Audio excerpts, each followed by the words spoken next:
یہ اسپیکر بند کر دیں۔ اعوذ باللہ من الشیطان الرجیم، بسم اللہ الرحمن الرحیم۔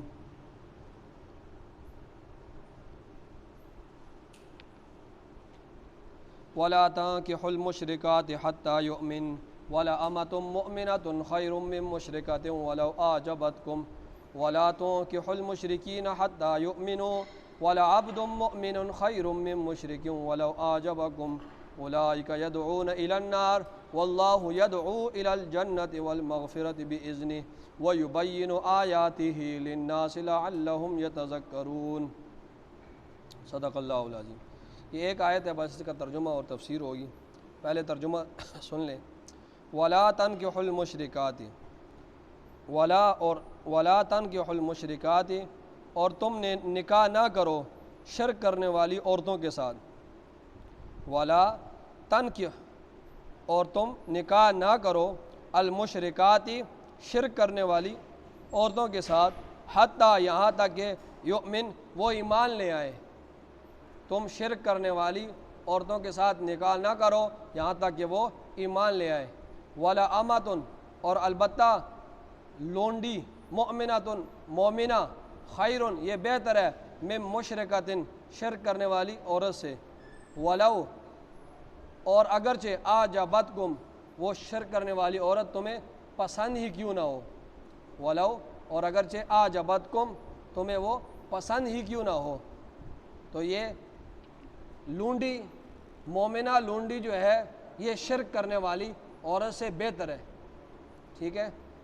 فرمایا وَلَا تُنكِحُوا الْمُشْرِكَاتِ، وَلَا تُنكِحُوا الْمُشْرِكَاتِ، اور نکاح نہ کرواؤ، وَلَا تُنكِحُوا الْمُشْرِكَاتِ، اور نکاح نہ کرواؤ اپنی بہنوں بیٹیوں کا شرک کرنے والے مردوں کے ساتھ، المشرکین، وَلَا تُنكِحُوا الْمُشْرِكِينَ، اور تم نکاح نہ کرواؤ شرک کرنے والے مردوں کے ساتھ اپنی بیٹیوں کا اور اپنی بہنوں کا، حتیٰ، یہاں تک کہ یؤمنوا، وہ ایمان لے آئے، ٹھیک ہے، حتیٰ یؤمنوا، یہاں تک کہ وہ لوگ ایمان لے آئے۔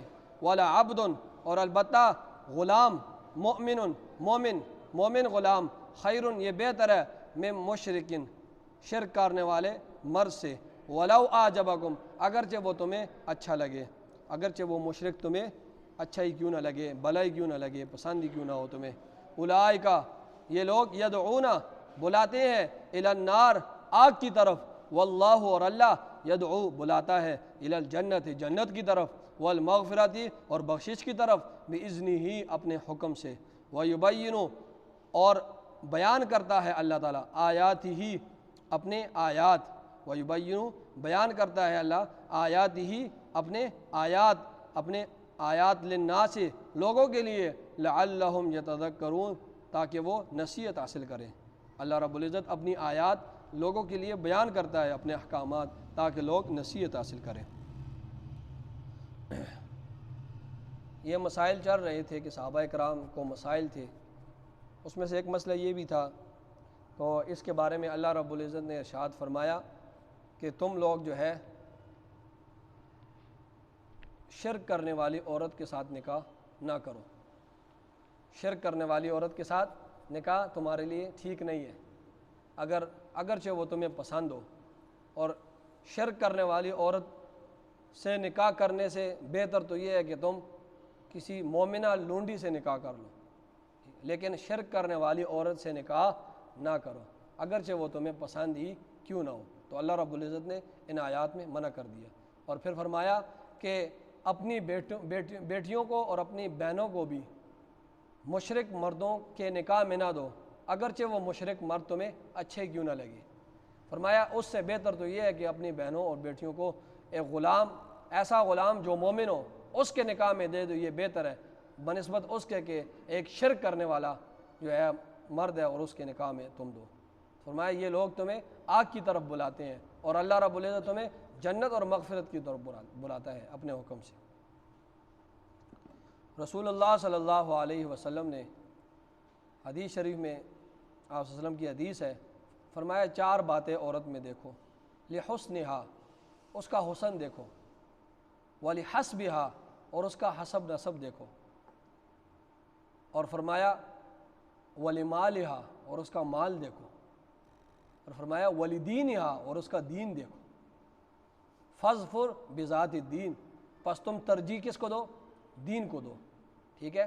فرمایا اپنی امت کو نصیحت کی کہ میرے امتیوں، تم نے اگر کسی عورت کو کے ساتھ نکاح کرنا ہے تو ان 4 باتوں کا خیال رکھنا ہے۔ لِحُسْنِهَا، اس کا حسن و جمال دیکھو، ٹھیک ہے، پہلی بات یہ ہے۔ وَلِحَسْبِهَا، اور اس عورت کا حسب و نسب دیکھو، اور فرمایا وَلِمَالِهَا، اور اس کا مال بھی دیکھو، اور فرمایا وَلِدِينِهَا، اور اس کا دین بھی دیکھو۔ یہ 4 چیزیں دیکھو، لیکن ان چاروں میں تم نے ترجیح کس کو دینی ہے؟ فَاظْفُرْ بِذَاتِ الدِّین، تم نے ترجیح دین کو دینی ہے۔ یہ چاروں ٹھیک ہے، یہ چیزیں دیکھو، لیکن ان میں اگر آ جائے کوئی تو پھر دین کو ترجیح دو۔ مال سے کم ہے لیکن دین اس کے اندر زیادہ ہے تو پھر دین کو دیکھو۔ حسب میں کم ہے، نسب اس میں کم ہے، جمال میں کم ہے، لیکن دین کے لحاظ سے اچھی ہے تو پھر فَاظْفُرْ بِذَاتِ الدِّین، دین کو ترجیح دو، ٹھیک ہے۔ کیونکہ ایک عورت اگر بے دین ہے تو عورت کا جو ہے وہ اولاد پر بہت گہرا اثر پڑتا ہے۔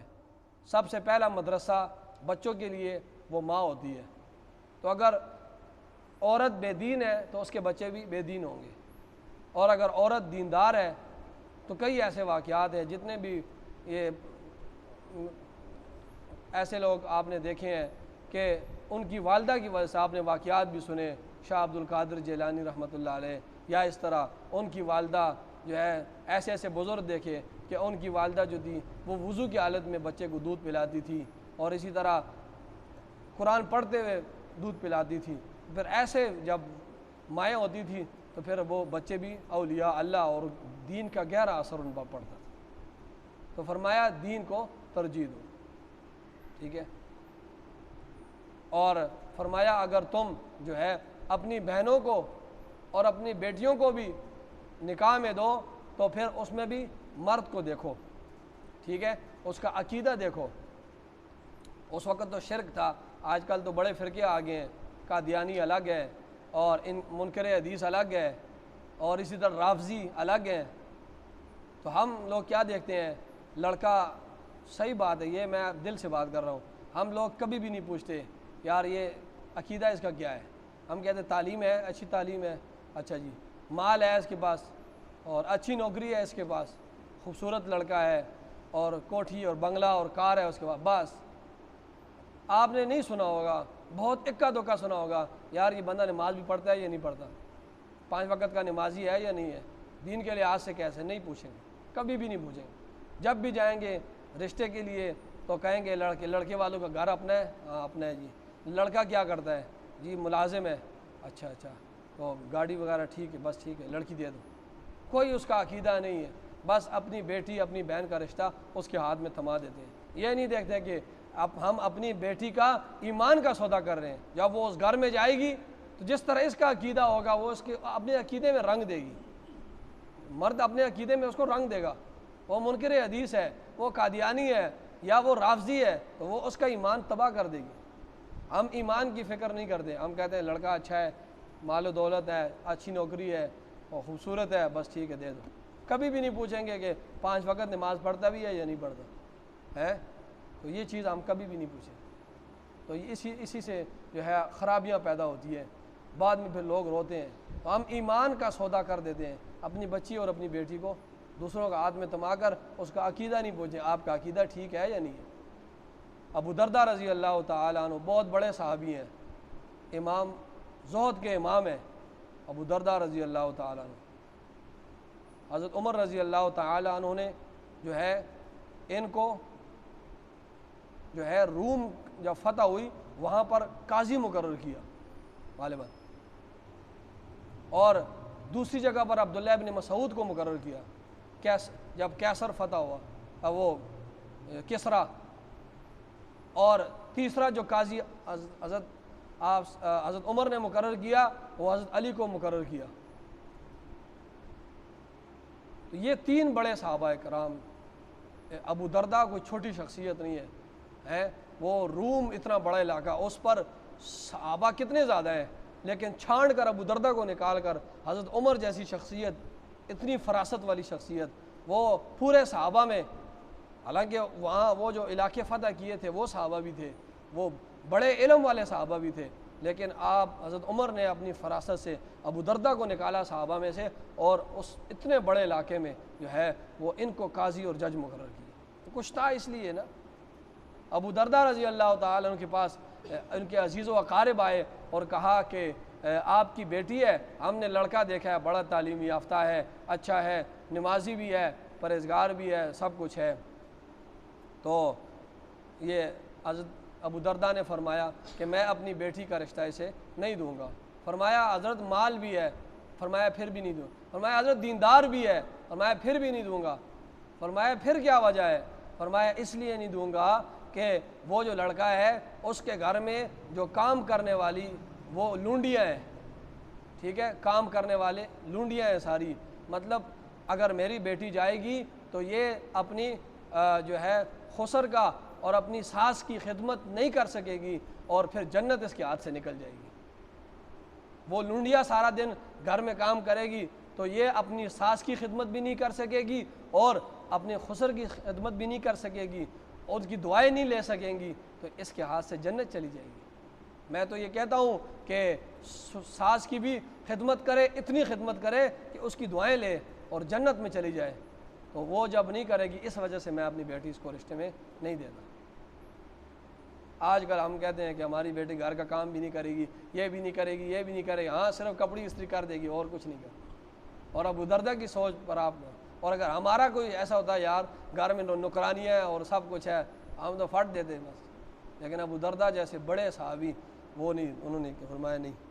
فرمایا وَلَا تَنْكِحُوا الْمُشْرِكَاتِ، اللہ فرما رہے ہیں کہ تم نکاح نہ کرو مشرک شرک کرنے والی عورتوں کے ساتھ، مسلمانوں تم نکاح نہ کرو شرک کرنے والی عورتوں کے ساتھ، حتیٰ یؤمن، یہاں تک کہ وہ ایمان لے آئے، وَلَأَمَةٌ مُؤْمِنَةٌ، اور البتہ مومنہ لونڈی، خیرٌ یہ بہتر ہے، من مشرکۃ شرک کرنے والی عورت سے، وَلَوْ أَعْجَبَتْكُمْ اگرچہ وہ تمہیں پسند ہی کیوں نہ ہو، اگرچہ وہ شرک کرنے والی عورت تمہیں پسند ہی کیوں نہ ہو۔ اور فرمایا اگلی بات، وَلَا تُنْكِحُوا الْمُشْرِكِينَ، اور تم اپنی بیٹیوں کا اور اپنی بہنوں کا نکاح مشرکین، مشرک مردوں کے ساتھ، شرک کرنے والے مردوں کے ساتھ نہ کرواؤ، حتیٰ یہاں تک کہ یؤمنوا، وہ شرک کرنے والے مرد جو ہے وہ ایمان لے آئیں۔ وَلَعَبْدٌ مُؤْمِنٌ، فرمایا وَلَعَبْدٌ مُؤْمِنٌ، اور البتہ مومن غلام، خیرٌ یہ بہتر ہے، من مشرکن مشرک آدمی سے، وَلَوْ أَعْجَبَكُمْ اگرچہ وہ مشرک آدمی تمہیں بھلا ہی کیوں نہ محسوس ہو، وہ تمہیں اچھا ہی کیوں نہ لگے، لیکن اس سے یہ مومن غلام بہتر ہے۔ فرمایا یہ اس لیے کہ اولئک یدعون الی النار، یہ لوگ تمہیں آگ کی طرف بلائیں گے۔ فرمایا عقیدہ ٹھیک نہیں ہوگا، شرک کریں گے تو پھر تمہاری بہنوں کو، تمہاری بیٹیوں کو یدعون الی النار، یہ آگ کی طرف کھینچیں گے۔ اور جو اللہ تمہیں اصول بتا رہا ہے، فرمایا اللہ کا مقصد یہ ہے کہ واللہ یدعو، اللہ تمہیں بلا رہا ہے الی الجنت، جنت کی طرف، والمغفرت اور مغفرت کی طرف، بخشش کی طرف، باذنہ اپنے حکم سے، ویبین اور بیان کرتا ہے آیات ہی اپنے احکامات کو، اپنی آیات کو، للناس لوگوں کے لیے، اللہ رب العزت، لعلہم یتذکرون تاکہ اس سے لوگ نصیحت حاصل کریں۔ اللہ رب العزت ہم سب کو نصیحت حاصل کرنے والا بنائے اور اپنی اولاد کی صحیح تربیت کرنے کی توفیق عطا فرمائے۔